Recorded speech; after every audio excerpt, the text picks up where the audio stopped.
Do you ever notice those homes that just seem to stay on the market for what seems like an eternity? Let's be honest with ourselves. If you see a home that's been sitting on the market for hundreds of days at a time, we start to ask ourselves why this property has not sold. And then we start to think that there must be something wrong with it. Well, you're right. There is something wrong. However, it may not be what you think. In today's video, I share with you the top 3 reasons as to why some homes stay on the market too long. Let's dive right in. Roll intro.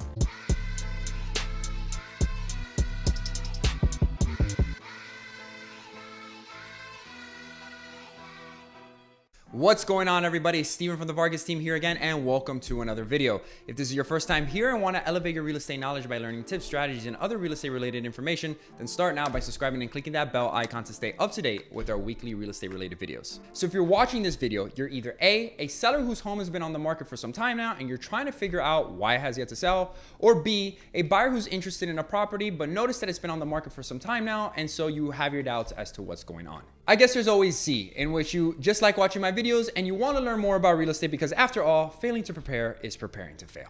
And I see you. In any event, I can't tell you how many times I answer the days on the market question, and it's not without reason. Days on the market, or in other words, the amount of time a property takes to sell from the time it's officially listed, is very important to both sellers and buyers, albeit at times for different reasons. See, in some cases, sellers attribute their property being on the market too long as a real estate agent issue, while buyers may attribute it to a property issue. Now, while it's true that in some instances they're both right, this is seldom the case. Oftentimes, a home sitting on the market too long is due to a multitude of reasons and rarely attributed to one sole factor. So what are those reasons, you may ask? Well, let's talk about the main 3 that I come across the most. Let's address the elephant in the room, shall we? The number 1 reason homes sit on the market too long is due to pricing, as it's likely listed too high. Now, before you click out of this video and say, hey, thanks, Steven, for telling us something we don't already know, which of course is sarcasm talk for that's obvious, please allow me to elaborate. Pricing and time on the market are related terms, meaning that as pricing goes up, so does the expected time on the market and vice versa.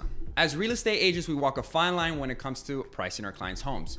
We're trying to meet in the intersection of optimal price and optimal time on the market. We of course want to get our clients the most amount of money possible for their home, but the next logical question is at what cost, or better yet, in how much time. Let's say for a moment that I'm pricing your home and I give you 2 options. The first option is selling your home for $1 million under a 2-year period, and the second option is selling that same home for $950,000 under 6 months.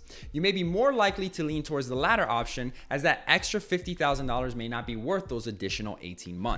The biggest reason as to why is thanks to something called opportunity cost. In layman's terms, opportunity cost is the value you lose for the road not taken. The road in this scenario is the $50K you're choosing to hold on to for those additional 18 months, not knowing that there is another opportunity out there that will be able to provide you with a higher return during the same 18 months you chose to wait. For that reason alone, pricing should always be taken hand in hand with the time it takes to achieve that price. Because each seller's motivation is different, their expectations will also vary. If you've ever seen any of my previous videos before, then you may have noticed I mention a pricing strategy that is often cited by Tom Ferry, which is that each home should be evaluated in 3 different price points. The first is what many will consider the fire sale or bidding war pricing strategy. Effectively, listing your home below market value to entice many offers at one time with the hopes that the competition will raise the final price. Basically, the strategy that auctions use where they start low with the intent and purpose of the bidding war to carry the price higher.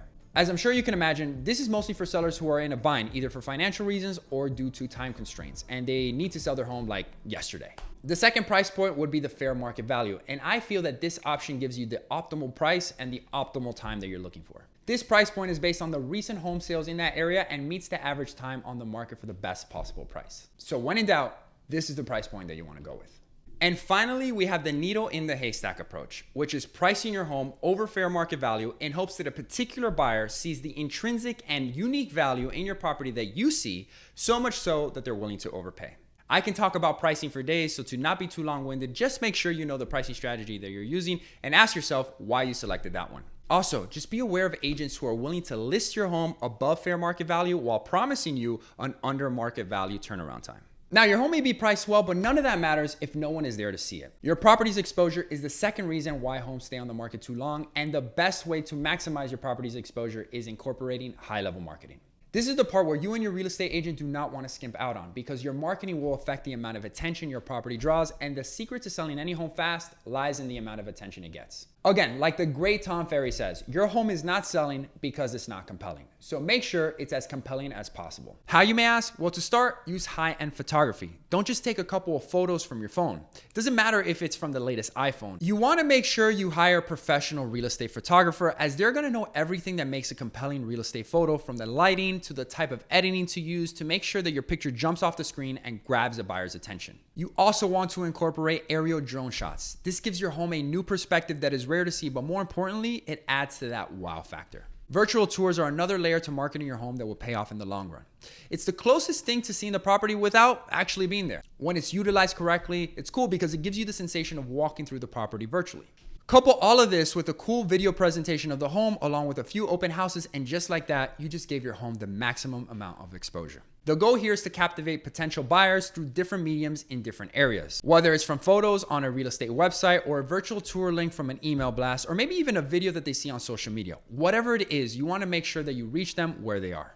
Okay, so now you're priced well, you know your pricing strategy, and your marketing, whole nother level. But the missing factor that drives all of this home are the showings. Your home may not be selling due to either time restraints or the actual showing is not going as well as it can. Depending on the market where you live and the time when you're watching this video, buyers in your market may have different options to choose from. So when a buyer expresses interest in your property, it is important that you and your real estate agent do their best to accommodate showings around the buyer's schedule and not your schedule. Since people are busy, they're going to see homes when they can see homes. And if your property does not fit that time window, then guess what's going to happen? They're going to scratch your property off the list and see something else. And just like that, you lost a potential buyer. So try to make your home's availability as accommodating as possible. Most real estate agents will account for this by either placing a lockbox on the property or by either showing it themselves or having someone on their team show the property. This of course means that the actual showing itself is vital to get right. Ideally, you want to make sure that any personal items such as photographs and pictures are removed from the home during the showing. Failure to do this just sends a subconscious message to the buyers during your home that they're walking through somebody else's property. I don't know about you, but in the process of buying a home, sometimes people just walk in and they just know that that home is for them. It's like this feeling overtakes you and you can imagine your life in that property. This is the feeling that you were aiming for. As a seller or real estate agent, you want potential buyers to experience this.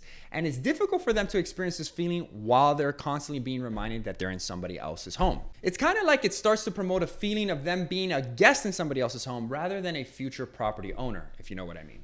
Of course, all of this goes without saying that the home has to be in great condition in order to get the best results. Now, if you ever walked into a developer's model home, you will probably notice a few things while you're touring that property. For one, the home is cleaned, everything is picked up and put away, all the lights are on, there's no personal pictures, no personal belongings of any kind noticeable, there's most likely even ambient music being played, and sometimes even an aroma as you tour the property. All of this is just one big sales pitch that is trying to tug on all of your senses. The seller here is trying to develop the perfect atmosphere and environment for the buyer to feel at home and comfortable. And that, my friends, is the art of selling your home. So the next time you see a property that is on the market for too long, take a look at all the factors that I just named and see if every single one of them is being completed.